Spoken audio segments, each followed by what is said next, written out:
Sa balita sa tanghali, ihahatid nina Miguel Hill at Tolitz Laurenio, Lunes hanggang Biyernes, alas 12:30 ng tanghali hanggang 1:00 ng hapon dito sa DZRJ. 8:10, hatid sa inyo ng 8 Trimedia Broadcasting Network. Mga napapanahon at nagbabagang impormasyon. Balita sa tanghali, ihahatid ng inyong karancho. Miguel Hill, si Miguel Hill, kasama si Tolitz Laurenio, sa balita sa tanghali. Balita sa tanghali.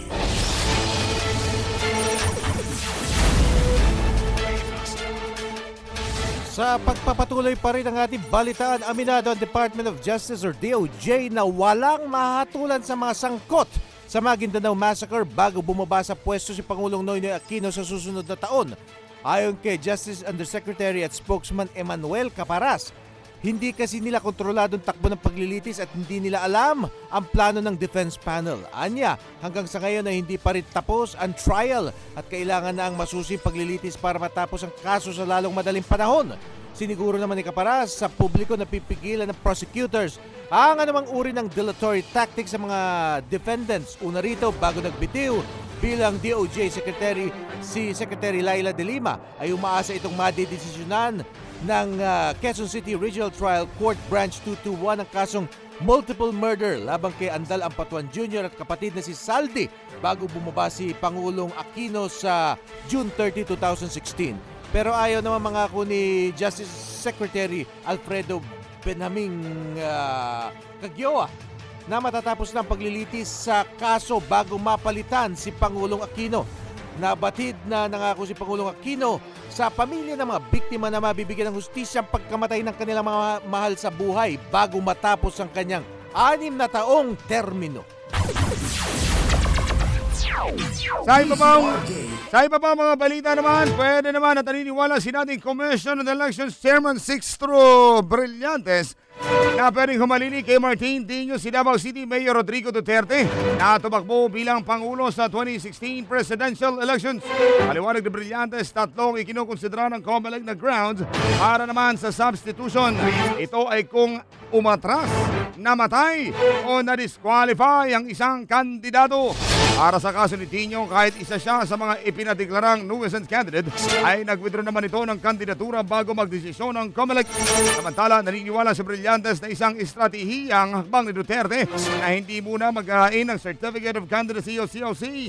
Kadalasan umanong nangyayari ang substitution sa local candidates at magilan-gilan lamang sa matataas na posisyon. Samantala, binigyan din ng Malacanang hindi sila dapat sisihin sa mabagal na pag-usad ng Maguindanao Massacre case. Ginawa ng Malacanang ang payag kasabay ng paggunita sa ika-6 na anibersaryo ng karumal-tumal na krimen kung saan napatay ang 58 katao na kinabibilangan ng maraming mamamahayag. Sinabi ni Presidential Spokesman Edwin Lasierda, ginawa ng ehekutibo ang lahat sa pamamagitan ng Department of Justice para mapalakas ang kaso. Ayon kay Lasierda, kaisa sila sa hangarin ng mga pamilya ng mga biktima at mismong sila ay humarap para tiyakin ang suporta ng gobyerno. Pero sa bandang huli, nasa korte pa rin ang magpapasya sa takbo ng pagdinig at hatol sa mga akusado.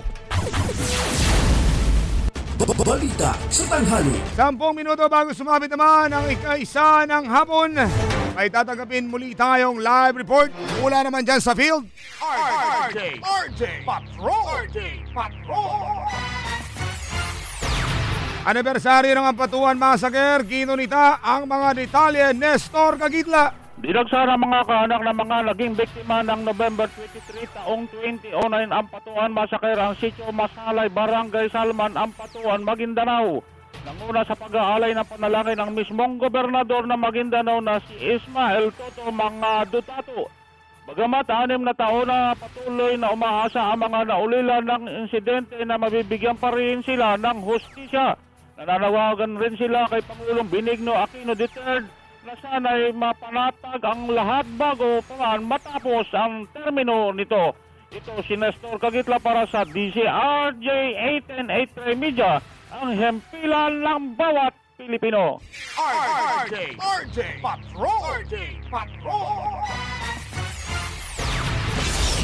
Balita sa tanghali. Samantala, kaugnay pa rin sa Maguindanao Massacre, binatikos ng isang international media group ang mabagal na pag-usad ng hustisya para sa Maguindanao Massacre victims. Ayon sa pahayag ng International Freedom of Expression Exchange or IFEX, nananatiling mailap ang hustisya para sa mga biktima. Ang IFEX ay samahan ng 104 organizations na nagsusulong ng freedom of expression sa 65 bansa at isa sa kanilang miyembro ay ang Center for Media Freedom and Responsibility na base dito sa Pilipinas. Naniniwalang IFEX na malaki ang idinagdag ng mabagal na pagproseso sa kaso sa namamayagpag na impunity dito sa bansa na hindi lamang umano ipinagkakaitang hustisya sa mga biktima kundi nagtatanim rin ng takot sa lipunan. Dahil sa lumalaganap na takot na idinudulot ng massacre, natitikom ang media at tila nagsusulong ito ng self-censorship o pagpili ng mga inilalabas na impormasyon upang maiwasan naman silang mapuntirya. Sa buong samahan ng IFEX, ginugunita nila ang International Day to End Impunity tuwing November 23. Hanggang ngayon kasi wala pa rin nahatulan sa 193 kataong na akusahan sangkot sa Maguindanao Massacre. 18 sa mga akusado ay mula sa angkang Abatuan habang 80 naman ay nananatiling at large o hindi pa nahuhuli. Balita sa tanghali. 8 minuto bago ang 1:00 ng hapon ay tatanggapin na tayo muling live report mula naman sa ating RJ Patrol numero 3. RJ Patrol. Mga veterano, makakatanggap na ng 100% dagdag pensyon. RJ Patrol numero 3, Felix Tampongo, detalye. Makakatanggap na ng karagdagang 100% buwan ng pensyon ang mga veterano. Ito'y sakali at maging ganap na batas na ang panukalang nakahain sa Kongreso. Sa ilalim ng House Bill 6230 na inakda ni Representative Herminia Romanong Bataan at chairman ng House Committee on Veterans Affairs, ang isang veteranong ng edad 65 ay makakatanggap na ng 10,000 piso pensyon mula sa dating 5,000. Maliban kung siya ay tumatanggap na ng kahalintulad na benepisyo mula sa pondo ng pamahalaan. Ayon kay Roman, ang kasalukuyang pensyon na 5,000 piso ay isinabatas na may 21 taon na nakakalipas. Malinaw na hindi na ito nakakasapat para tugunan ang kasalukuyang pangangailangan ng isang veterano. Sinabi pa ng mababatas na ating mga veterano ay nahaharap sa panibagong hamon, dulot ng katandaan at kung paano pagkakasahid ng kaunting pensyon para makaraos. Ang panukala ay naglalayong ipakita ang pagpapahalaga sa mga nagawa ng veterano sa kaunlaran ng bansa. Mula sa Kongreso, Felix Tambongko, nag-uulat para sa DCRJ-ASN. 8 Prime Media ang hintilan ng bawat Pilipino. RJ Patrol.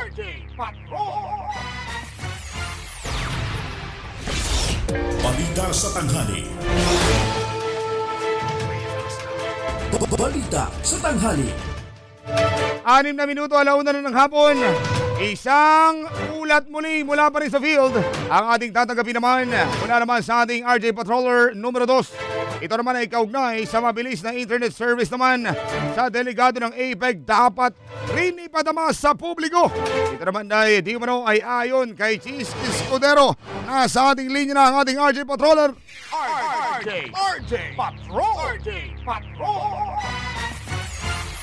RJ Patroller numero 2, nasa linya si Jojo Sigat. Jojo, detalye.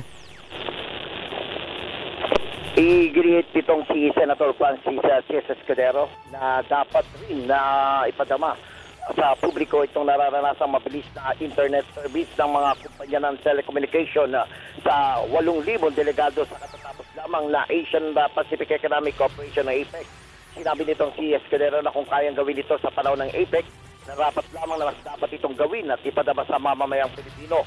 Aniya kung nagawang pabilisin ang serbisyo ng internet ng Philippine Long Distance Telephone Company sa lugar kung saan ay isinagawa ang APEC na pagpapatunay lamang na kayang-kaya na magbigay ng maayos na serbisyo ng mga telecommunication companies tulad ng 8.5 Gbps o 1 gigabyte per second at umabot naman sa 100 Mbps on Wi-Fi service sa mga hotels kung saan nanunuluyan ito mga delegado ng APEC.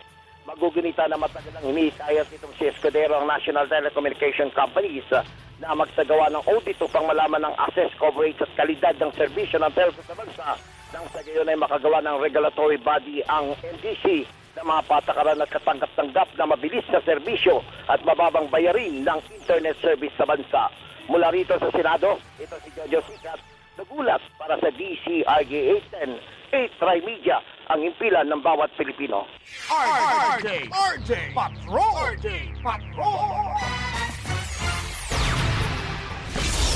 Balita sa tanghali.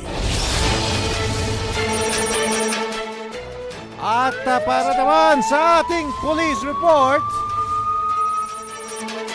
sugatan ng 2 bombero habang inaabulan sunog na tumupok sa isang gusali sa Barangay San Antonio sa Quezon City.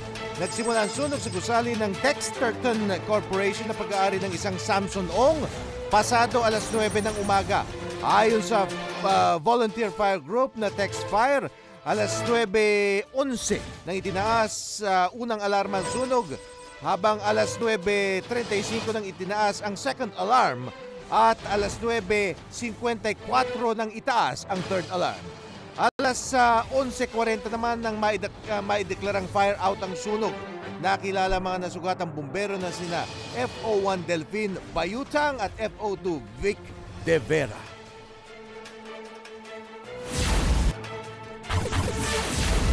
Samantala, sa iba pa mga balita para sa ating police report, duguan naman ang isang motorcycle rider matapos mabangga ng isang kotse sa East Avenue or East Service Road ng Ross Boulevard sa Ermita, Maynila. Nakilala ang driver ng motorsiklo na si Demetrio de los Santos na nagtamo ng putok sa kanyang ulo at galo sa katawan at paa. Ayon kay Metropolitan Manila Development Authority Traffic Enforcer 3 Jacinto Asita, mabilis umano ang takbo ng motorsiklo na may kargang ilang case ng pasyon ng salt drinks patungo sa direksyon ng Quirino Avenue de los Santos nang makasalubong nito ang itim ng kotse na may plagang TVQ 691 at binamaneho naman ng Neptali Terona ng Bacoor, Cavite. Agad isinugod sa ospital ng Maynila de los Santos at para naman malapatan ito ng karampatang lunas. Oras natin 2 minuto na bago mag-alauna ng hapon. Samantala naman pakinggan natin ang pinaka-latest naman sa ating showbiz. Ano nga ba ang latest sa showbiz? Alamin mula sa reyna ng mga Galorians, Rodel Fernando. Ano ba ang pinaka-latest, Rodel Fernando? Maraming salamat, Tolly, at sa ating Showbiz Galore Express.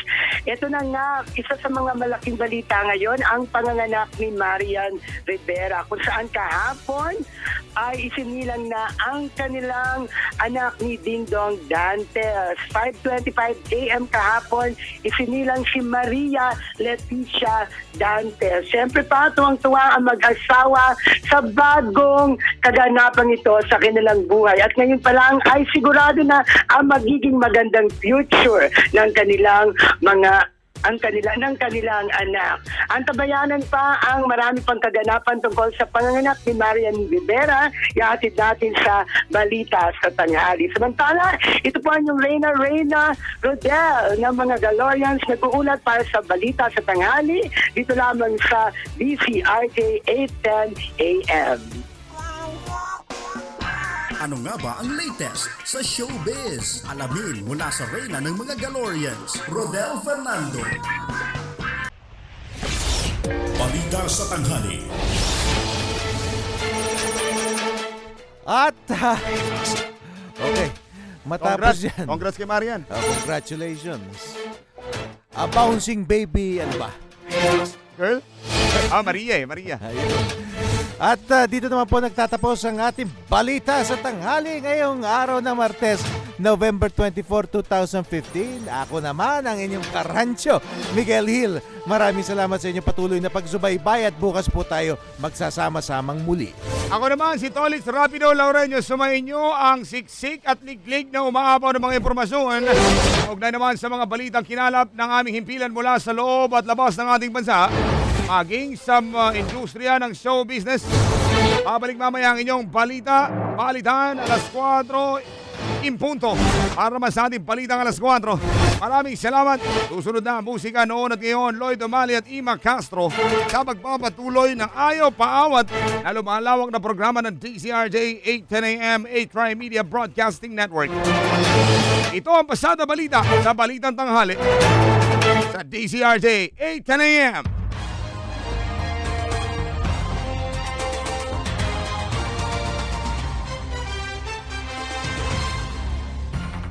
DZRJ 810 at 8 Tri-Media Broadcasting Networks.